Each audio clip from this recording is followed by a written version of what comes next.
Boa noite, meus irmãos. Boa noite. Que a graça de nosso Senhor e Salvador Jesus Cristo seja com todos. Amém. Todos são bem-vindos em nome de nosso Senhor e Salvador Jesus Cristo. É por causa dele que nós estamos aqui nessa noite. Estamos para cultuá-lo. O culto não está sendo transmitido online, mas estamos gravando. E, dentro do possível, passaremos no YouTube como arquivo para os irmãos consultarem. Quero convidar os irmãos para abrirem suas Bíblias no Salmo 128. E nós vamos ler este salmo nesse momento.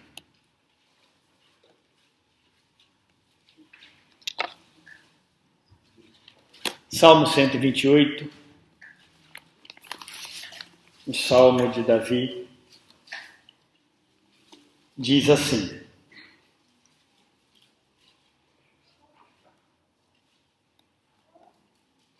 Muito bem. A felicidade do homem que teme a Deus. Bem-aventurado todo aquele que teme o Senhor e anda em seus caminhos, pois comerás o trabalho das tuas mãos, será feliz e tudo te irá bem. Em tua casa, tua mulher será como a videira frutífera e teus filhos como brotos de oliveira ao redor da tua mesa. Assim será abençoado o homem que teme o Senhor. O Senhor te abençoe de Sião, para que vejas a prosperidade de Jerusalém todos os dias da tua vida.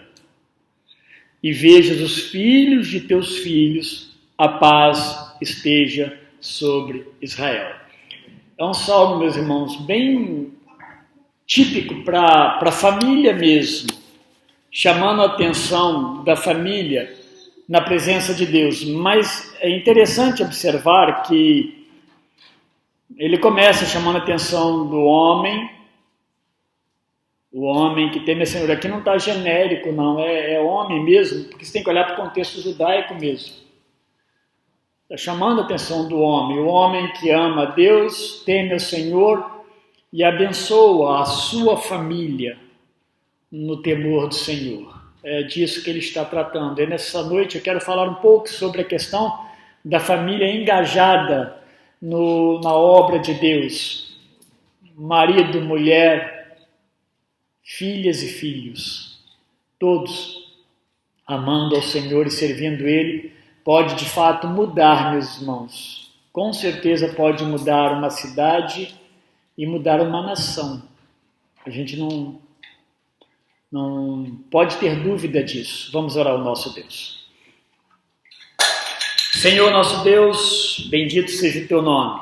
Muito obrigado, Senhor, por estarmos mais uma vez nesse dia aqui neste lugar. Obrigado, meu Deus, por nos abençoar, nos dar um dia, Deus, de alegria, de paz no nosso coração, desde quando amanhecemos e até agora. Deus, o Senhor tem cuidado de nós.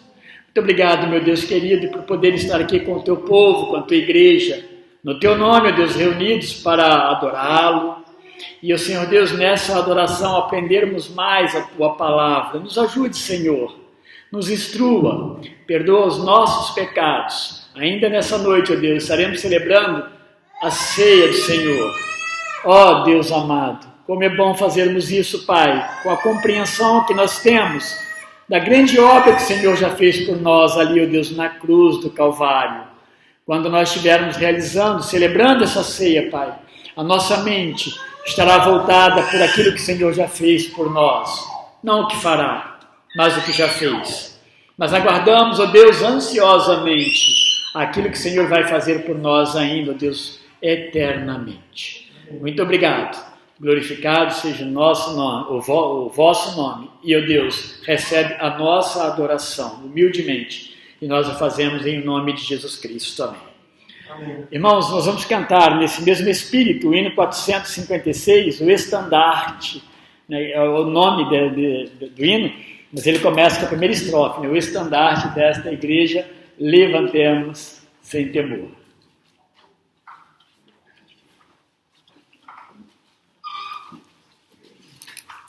Boa noite, irmãos.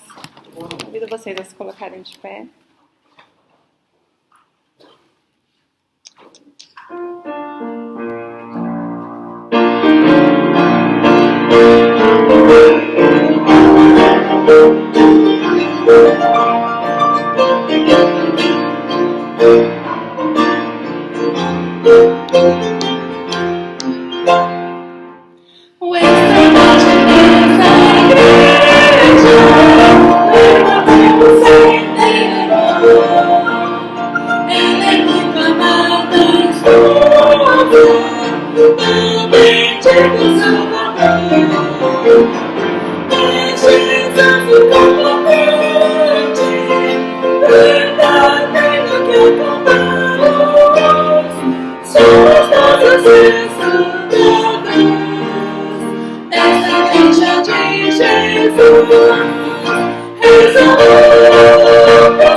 Amém. Graças a Deus. Os irmãos podem sentar.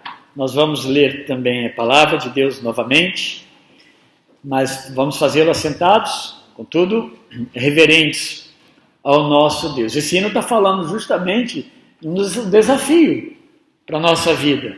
O resolutos avançai não é para resolver os nossos problemas.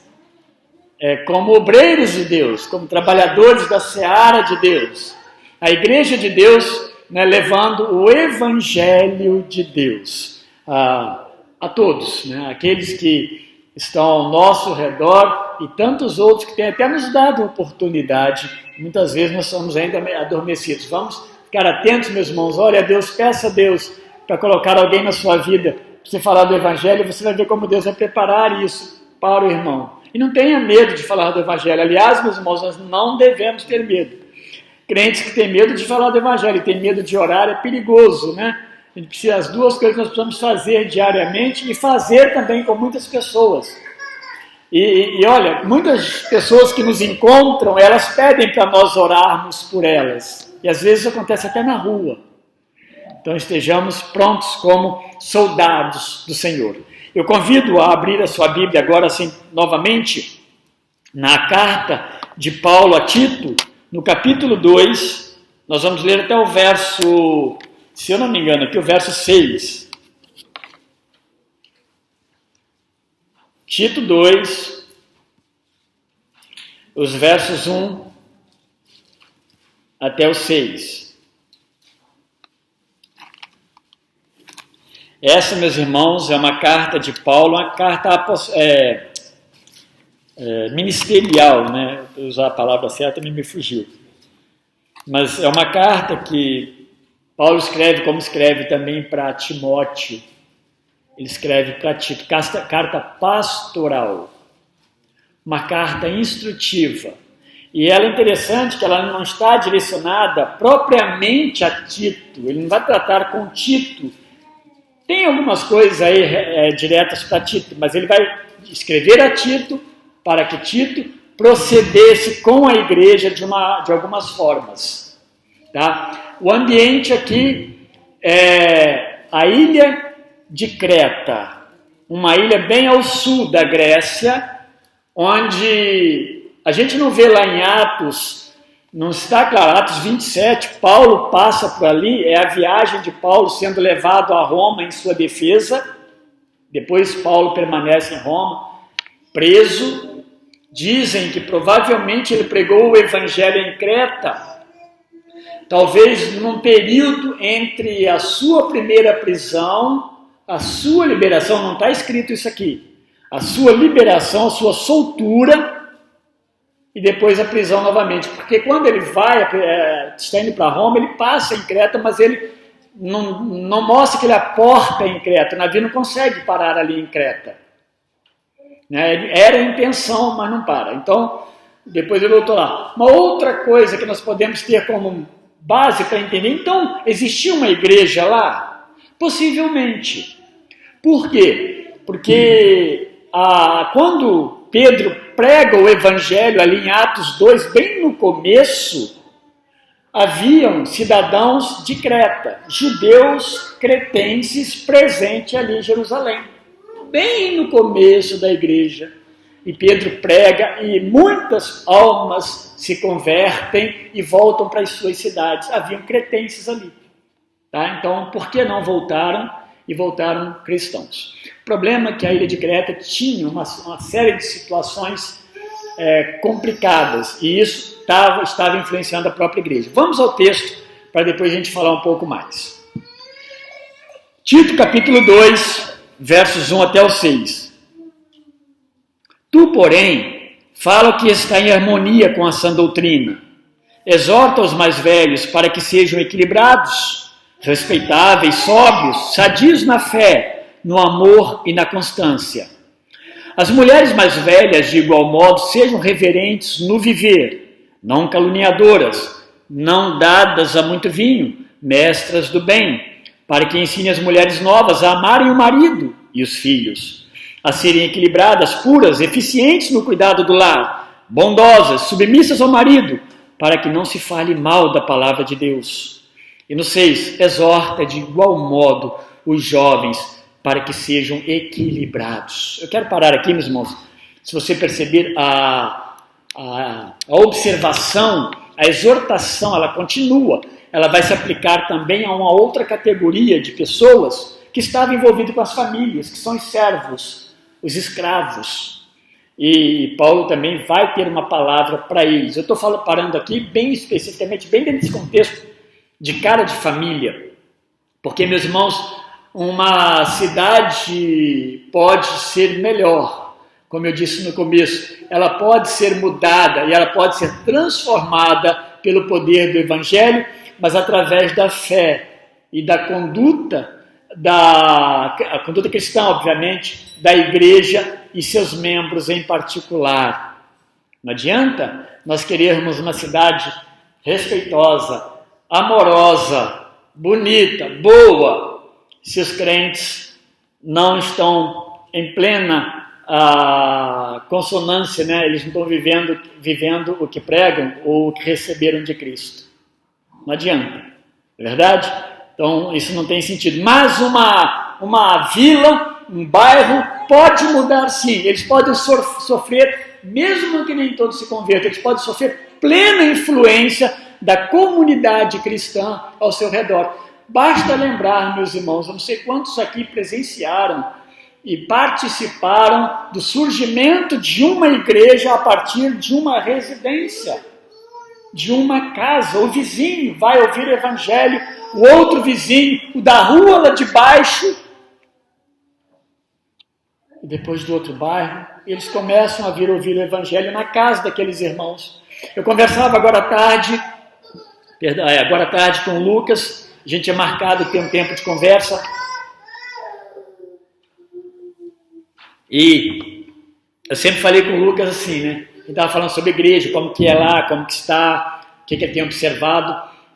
E graças a Deus, meus irmãos, que a gente percebe o quanto o Lucas, assim, amadureceu no conhecimento do Evangelho, da Palavra de Deus, o quanto está ajudando ele e a Eloá nesse processo. Então, mas uma das coisas que eu sempre falei para ele, falei, Lucas, fica tranquilo. Deus vai abrir, vai providenciar aquilo que você precisa.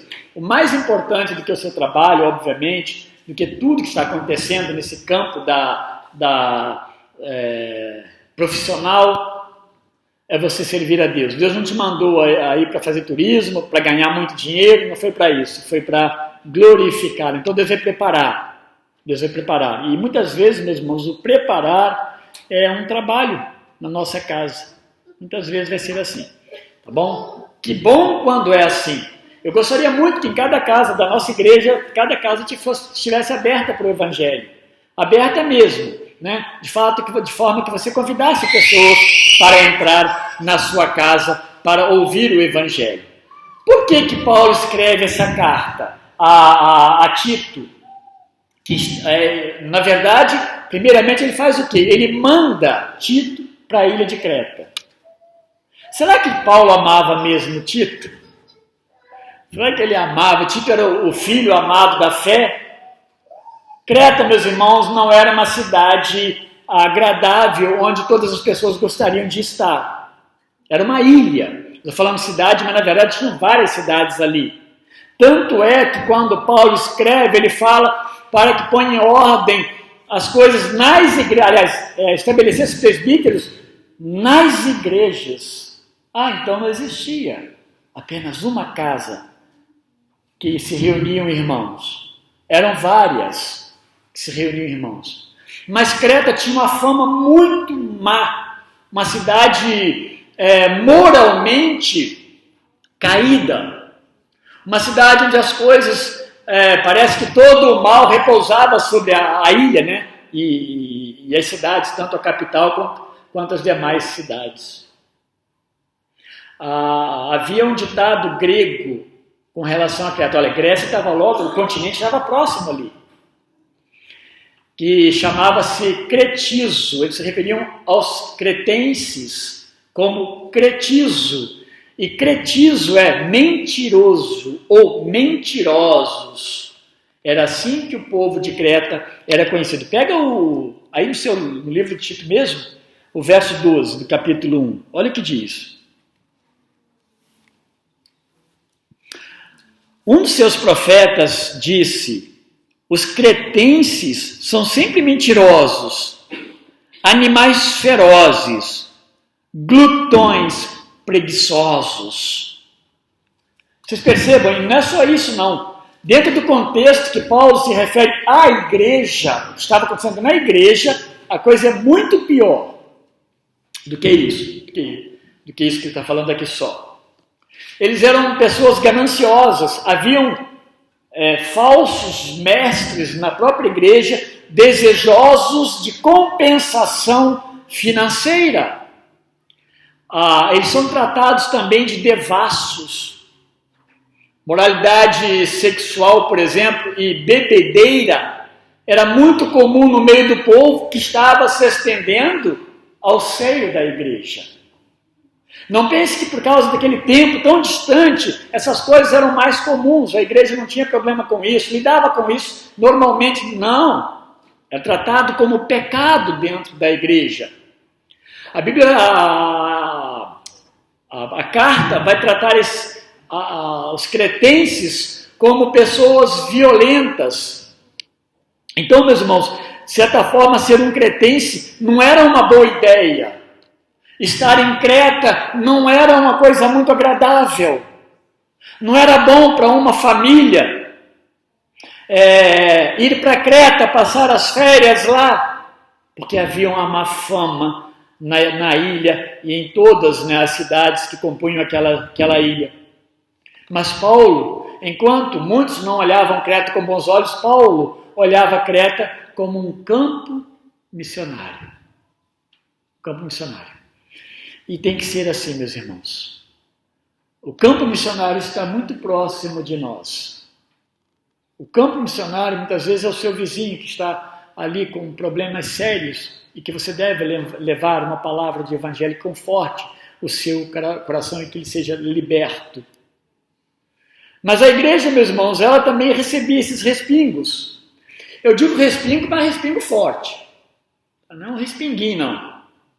Desse mau comportamento que a cidade vivia. Por isso, Paulo vai dizer para Tito que ele deveria pôr em ordem o que ainda faltava organizar e ordenar. Provavelmente, Paulo percebeu lá, estando lá, possivelmente, ele percebeu que a igreja estava com bastante manias, comportamentos antibíblicos e com permissividades diversas no meio da própria igreja. Então, Tito deveria pôr em ordem o que ainda faltava e, mais ainda, constituir pastores em cada cidade. A expressão que ele usa é presbíteros em cada cidade, com as devidas recomendações. Parece-nos que os falsos pastores estavam causando terríveis danos para a igreja. Então, pessoas com má índole, elas se infiltraram ali e se passaram por convertidas. Estavam agora buscando liderar a igreja e trazendo danos terríveis à comunidade cristã e ao próprio evangelho.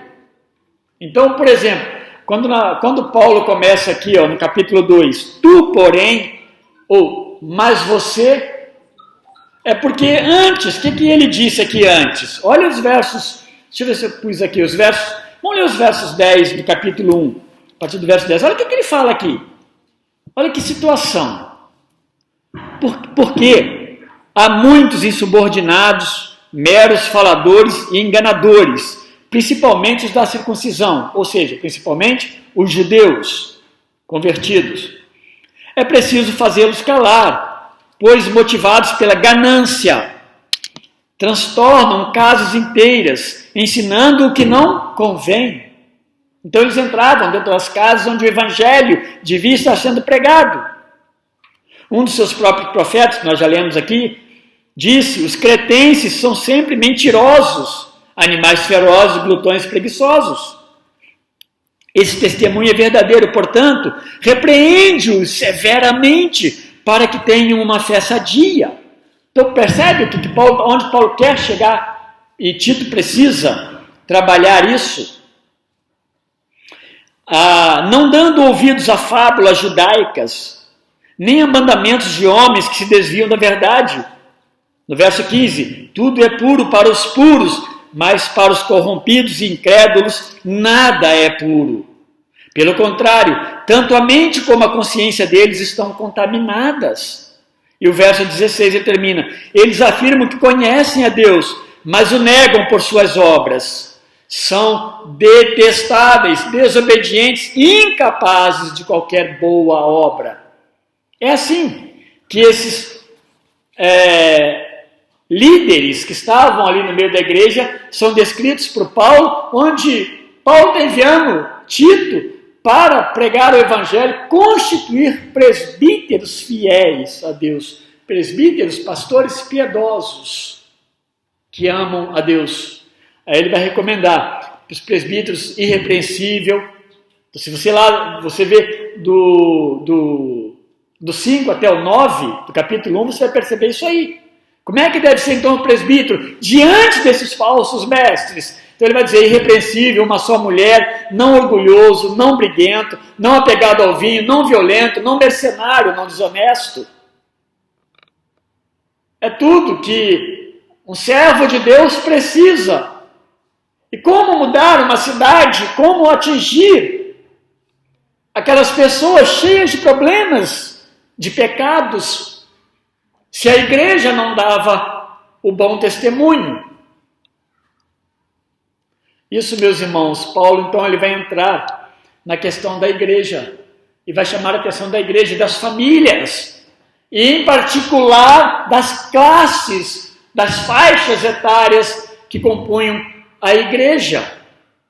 A ideia é que aquilo em que creio, a minha fé, ela está ligado à forma como eu vivo. Não pode haver uma dicotomia, não pode haver uma desassociação de fé e conduta. Paulo está dizendo: se vocês receberam o evangelho, vocês precisam viver o evangelho, pregar o evangelho. E a igreja, meus irmãos, que foge disso, ela está na verdade, está fadada a morrer, a se enfraquecer totalmente. Então, a igreja era chamada para mudar uma cidade mal falada, uma cidade desprezível, uma ilha, né? Estou usando cidade porque de fato é bem pequena a ilha, mas várias cidades, a partir de quê? De indivíduos e da própria família como um todo.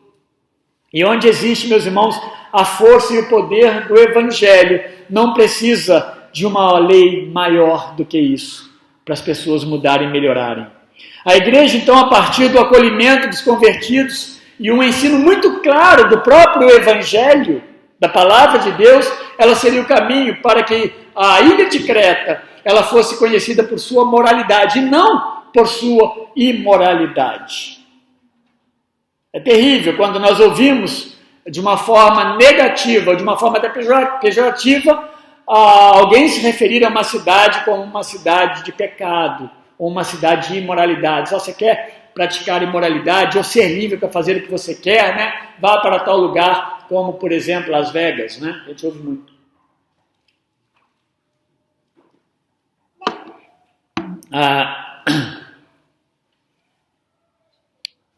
O problema, meus irmãos, se você quiser pensar um pouquinho ainda hoje e comparar, é que Paulo está indo na família e nos indivíduos da igreja.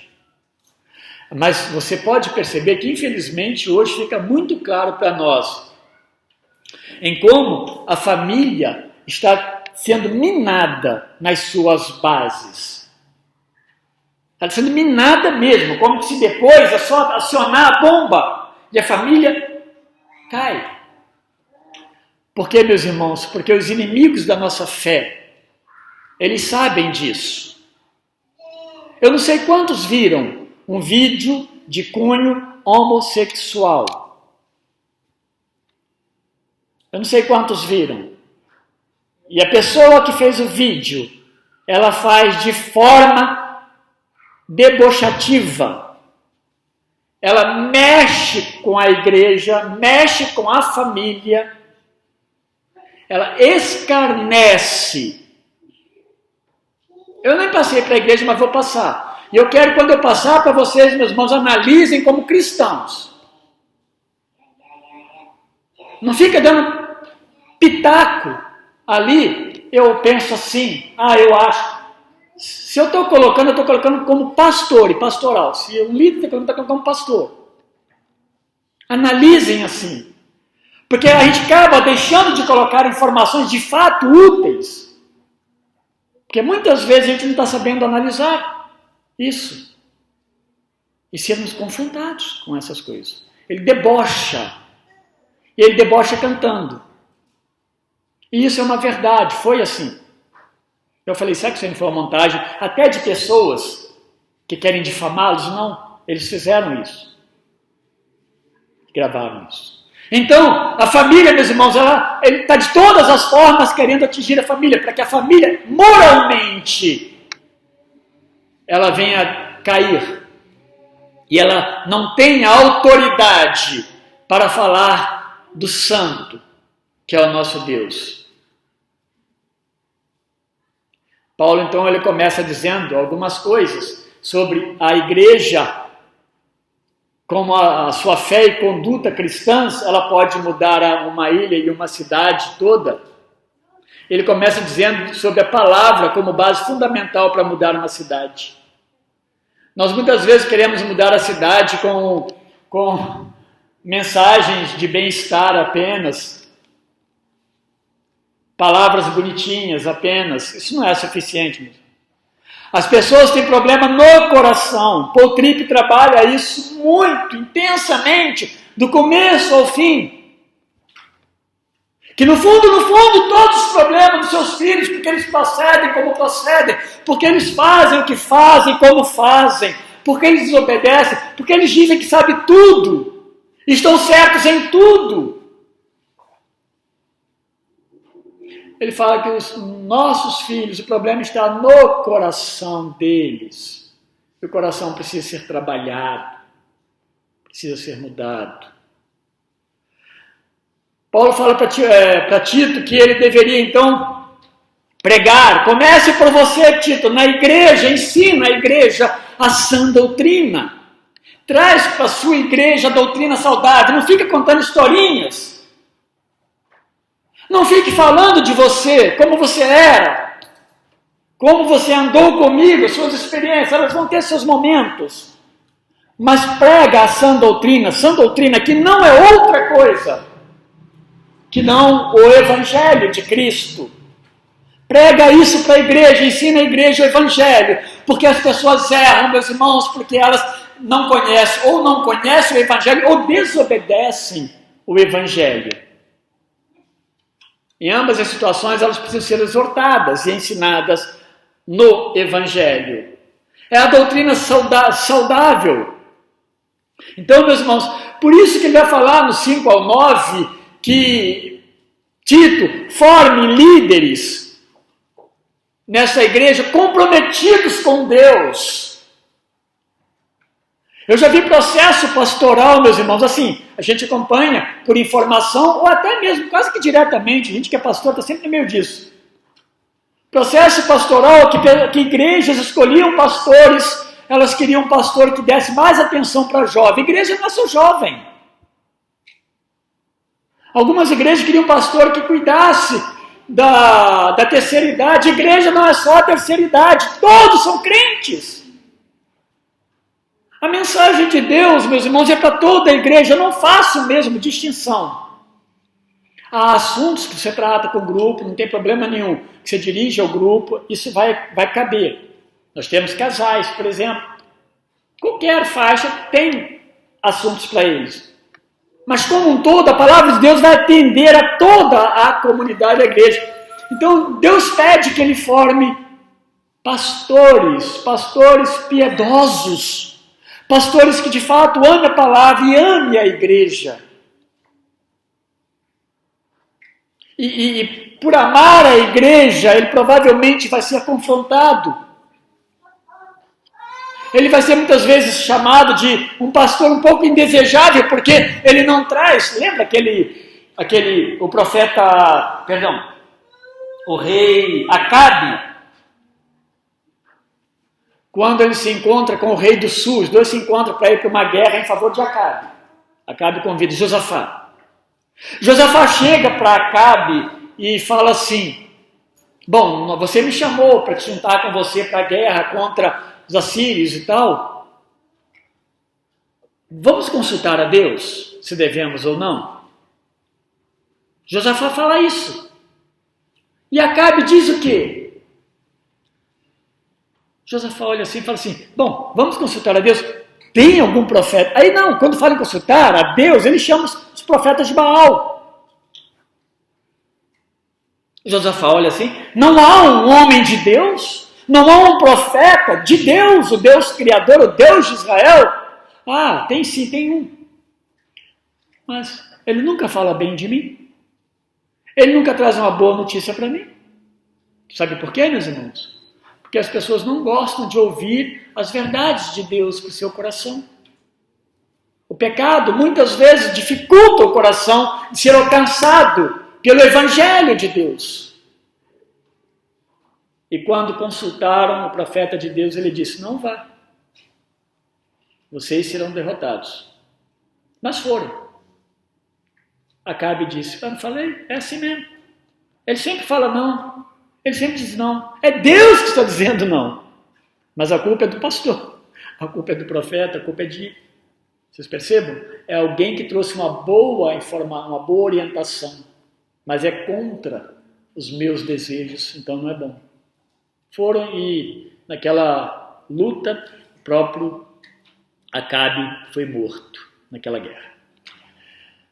Mas Paulo, se dirigindo a Tito, para que aquela cidade, a partir da igreja, tivesse uma mudança, e uma mudança radical, ele começa olhando para a igreja e diz: olha, além de você pregar a boa palavra, forme aí, ensine os homens a serem homens maduros no Evangelho, e homens maduros no Evangelho, meus irmãos, é um bom caminho para se mudar uma família e uma cidade.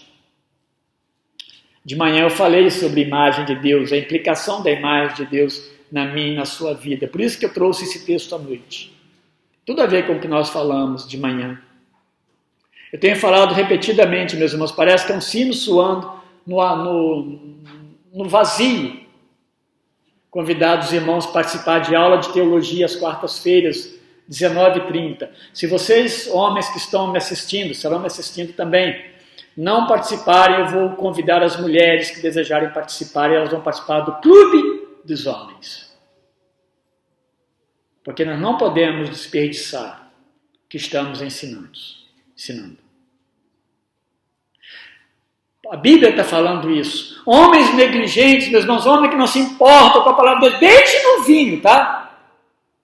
Desde novinho. Por que muitos homens, muitos jovens, aqui ele está se referindo a idosos, mais velhos, por que sofrem tanto? Sofrem basicamente porque são desobedientes a Deus. Eu não quero ouvir isso. Eu não quero ouvir. São desobedientes a Deus, pecam, não se arrependem, fazem negócios escusos, compram o que não devem, compram, não pagam, e assim vão vivendo. E querem que a vida dê certo. Homens já idosos, com suas vidas, já passou do caminho da meia-idade, já estamos caminhando como eu, para o final da vida, fazendo coisas assustadoras ao invés de serem homens maduros no temor a Deus. A Bíblia vai tratar homens, a partir dos seus 50 anos, como homens aptos para aconselhar e ensinar. Os homens, então, eles devem liderar a sua família como exemplo e com exemplo. Primeira coisa que ele fala aí, que eles sejam temperantes, moderados. A ideia aí, meus irmãos, temperante, moderado, ou outro sinônimo, é sobriedade. É que sejam sóbrios. Vocês vão perceber que está sempre uma referência a vinho ou a sobriedade. Uma coisa tem a ver com a outra. Isso era muito comum, os cretenses bebiam muito, se tornavam homens violentos na cidade, nas suas casas, com as esposas, com toda a família. A igreja precisava ser diferente, senão não tem sentido. Se falamos de uma fé, mas quando nos procedemos de outra forma, o que nós somos? Nós somos tudo menos crentes em Jesus Cristo. É isso que nós temos que ouvir, porque é isso que Deus falou para o meu coração. Foi nisso que Deus me chamou a atenção. Ele diz mais que eles deveriam ter boa reputação, homens sérios. Aí não está falando, meus irmãos, de homem carrancudo. Eu conheci homens carrancudos dentro da igreja. Eu já contei a história aqui, né? Do meu filho. Uma vez estava lá, fugiu das nossas asas, né? Escapou e foi lá para fora. E a igreja lá em Minas, ela era ótima para isso aí. Ela tinha um corrimão, descia a escadaria assim. O Jonathan não perdia, né, o embalo, né?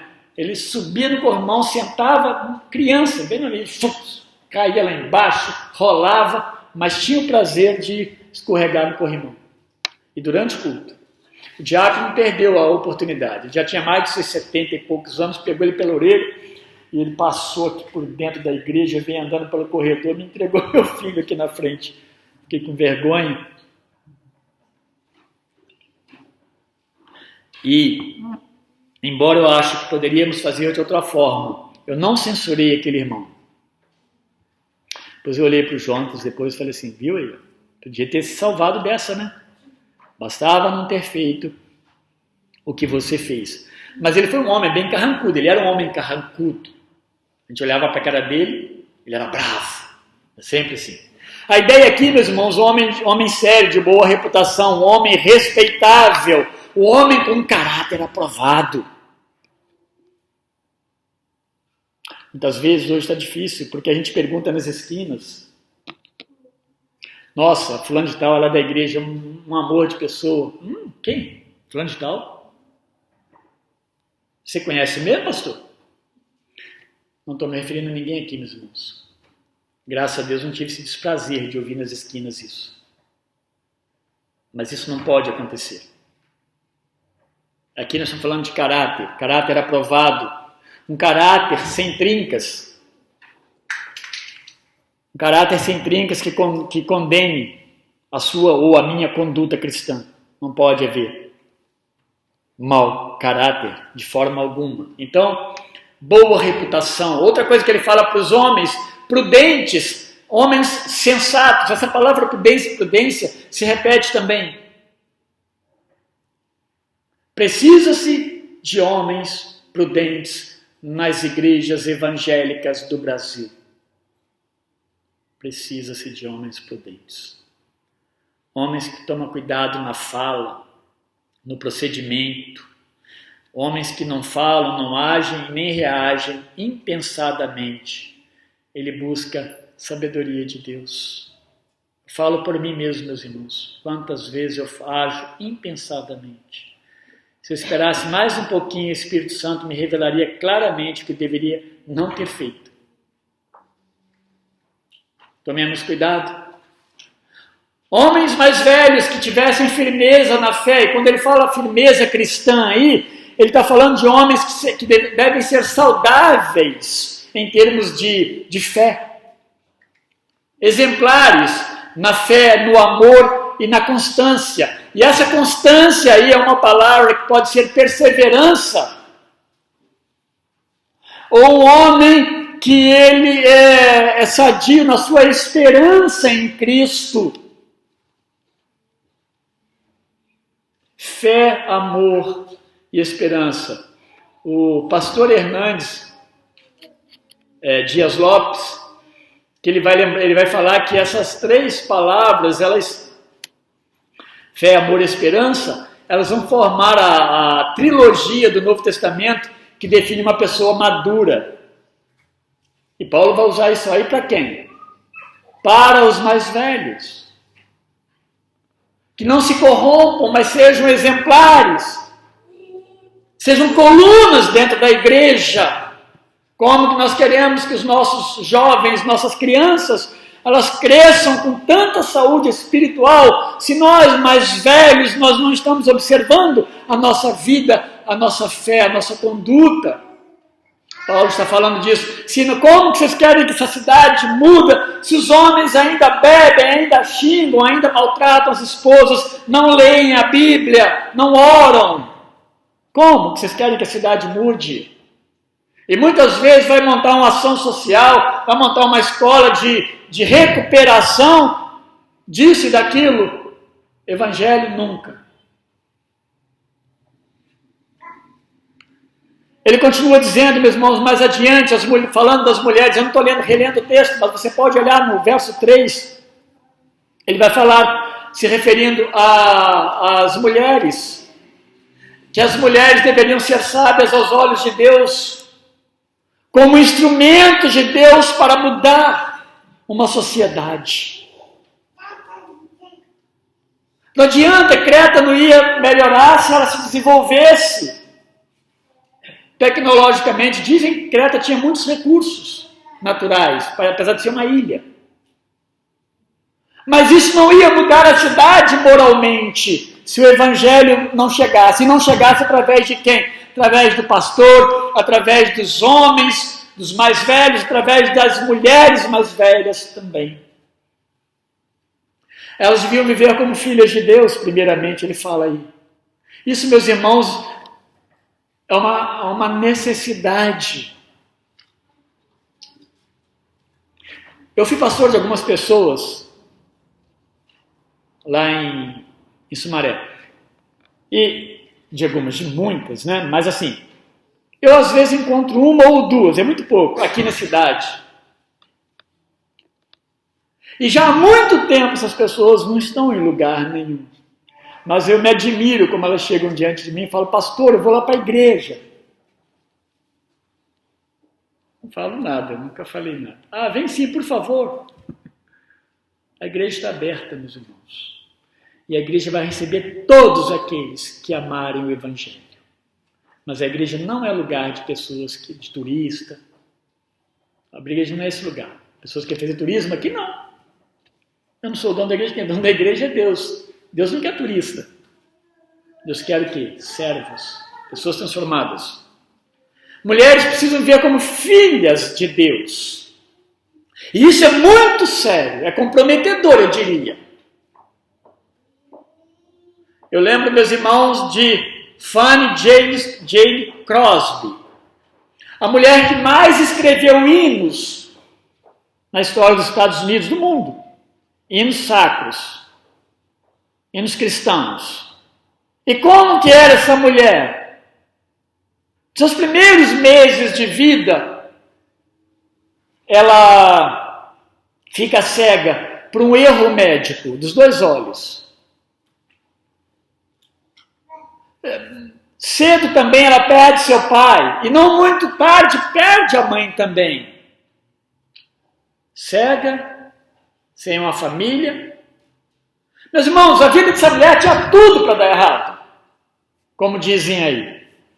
Tinha tudo. Se você quer um caso que conduza a um problema, uma situação que está dizendo que vai dar errado, seria da Fanny Jane Crosby. Mas essa mulher, ela se ajoelha diante de Deus e ela passa a amar a Deus. A sua cegueira já não era mais impedimento. Essa mulher tem filhos, ela se casa com outro homem. Essa mulher se torna professora no Instituto de Cegos, ela é professora, aula de história. E, meus irmãos, a história é enorme. Ela dizia que, quando chegasse no céu, era o desejo dela. O primeiro rosto que ela gostaria de ver é do Senhor Jesus Cristo. É isso. Mulheres vivendo como filhas de Deus. E Paulo adverte, olha, toma cuidado, 2 perigos com as mulheres, se querem viver como filhas de Deus. Cuidado com a calúnia, cuidado com a fofoca, cuidado com a maledicência. Não entre nessa água suja. Isso é boca. Mateus diz que não é o que entra no homem que o contamina, mas o que sai de dentro dele. Sim, isso contamina. É o que sai, o que ele põe para fora. Então precisavam tomar cuidado com a calúnia e com a embriaguez. Meus irmãos, eu fiquei, olha, o tempo todo eu estou pensando em embriaguez de mulheres na ilha de Creta. Eu sei que isso era possível. Tinha até uma questão também até religiosa em Creta, não a igreja cristã, mas na religiosidade. Mas eu não achei. Eu pesquisei mulheres embriagadas em Creta. Tentei ver nas minhas enciclopédias, nada que fala nada. Mas havia, elas se embriagavam. Será que é porque não tinham esperanças, expectativas? Será que é porque o marido não dava bom testemunho, era um problema? Olha, meu irmão, isso aqui não é justificativa não, tá? Mas eu estou tentando aqui imaginar. Por quê? Que elas bebiam um pouco a mais, ao ponto de se embriagar. Uma pessoa embriagada, ela perde a noção da racionalidade. Então tomem cuidado com a calúnia e com a embriaguez. Por que tudo isso? Por que tudo isso, então, com as mulheres? Esses conselhos? Porque elas deveriam ser mestras do bem. A ideia desse grego aqui de mestras é professora de coisas boas, tanto formal quanto informal. Tanto com relação à palavra de Deus, o ensino da Bíblia, quanto as coisas no lar, as coisas de mãe, as coisas de esposa no lar. Elas precisavam fazer isso. Então não dá para fazer isso fazendo calúnia. Não dá para fazer isso embriagadas. Como vai ensinar as mais jovens? E aí ele vai falar, nos versos 4 e 5, se dirigindo também às mulheres mais jovens, às moças. E era comum, meus irmãos, as moças casarem muito cedo. Muito cedo, elas já tinham filhos. Então ele vai tratar que as mulheres jovens, ensinadas pelas mais velhas, principalmente, fossem mulheres exemplares como esposas e mães, como base para mudar uma sociedade. Palavra, pastor, palavra também, homens e mulheres, exemplos, filhas, casadas ou não, né? Mas aqui mais as casadas, e filhos. Então elas deveriam ser ensinadas, inclusive pelas mais velhas. Meus irmãos, a gente vê mães dando péssimo testemunho, tanto no convívio cristão quanto fora dele. Forma de vestir, orientação, aconselhando filhos a se separar ou filhos, como solução para a vida deles, amparando o erro. Então, elas deviam ser ensinadas nas questões práticas de amar os maridos e filhos.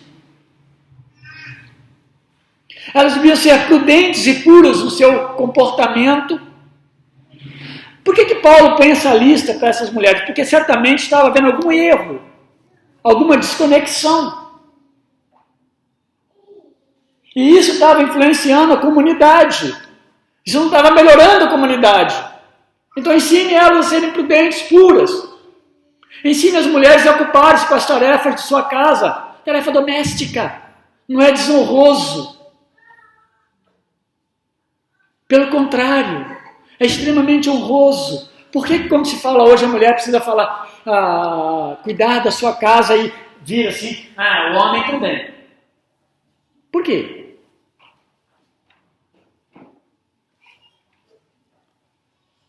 Claro que o homem pode ajudar e deve ajudar sim. Ainda mais porque a mulher está trabalhando fora, né? Mas não é essa a questão. Paulo está tratando de coisa pessoal, aquilo que está no seu coração. Ocupe-se com as tarefas de sua casa, para de reclamar, murmurar. Os homens sabem o seu papel. Estiverem no mesmo caminho, estão pecando contra Deus. Precisam ser mulheres bondosas, aprender a serem mulheres bondosas, sujeitas a seus maridos. E aí uma coisa tem relação com a outra. O que Paulo vai terminar dizendo, porque por causa disso tudo o evangelho não seja difamado na ilha. Olha, na casa dos fulano de tal, está acontecendo isso com as mulheres lá. Eu estou me dirigindo aqui às mulheres, principalmente jovens. Por isso que elas precisariam ser ensinadas pelas mais velhas, as cristãs mais velhas. Não era nada demais.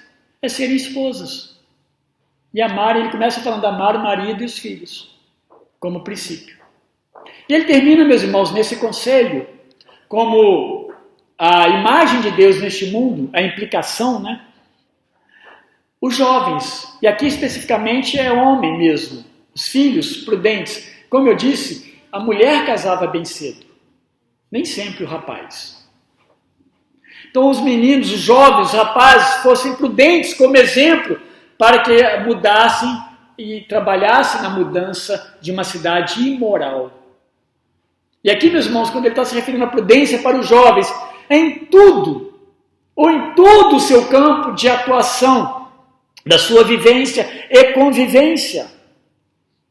O jovem, ele atinge uma opção de coisas, ele está em vários lugares, ou pessoalmente, corporalmente, fisicamente, ou mentalmente, ou até pelos meios tecnológicos. Então ele precisa ter cuidado, ser prudente, como ele vive o seu dia. Trabalho, namoro, convívio, impulsos sexuais, palavras e assim por diante. O jovem não está fora da necessidade de arrependimento e um convívio santo e sadio com Deus. Se ele não estiver fazendo isso, ele estaria pecando contra Deus, estando mau testemunho na sua comunidade. Agora, eu deixo te falar uma coisa. Muitas vezes, nenhum de nós vamos ver o que você está fazendo, o que um jovem esteja fazendo. Mas pior do que o pastor, do que alguém da igreja ver, é que Deus está vendo. E graças a Deus por isso. Então precisa haver, sim, arrependimento e mudança de vida. Então os jovens precisam mostrar sabedoria, precisam mostrar maturidade na sua idade. Maturidade não é só para adultos. O adulto precisa ser maduro na sua idade. O jovem precisa ser maduro na sua idade. Precisam proceder-se como servos de Deus, sábios e prudentes. É isso, meus irmãos. Se queremos crer que uma comunidade pode ser mudada, o caminho é esse. O caminho é a palavra de Deus e viver aquilo que nós dissemos ou dizemos que cremos.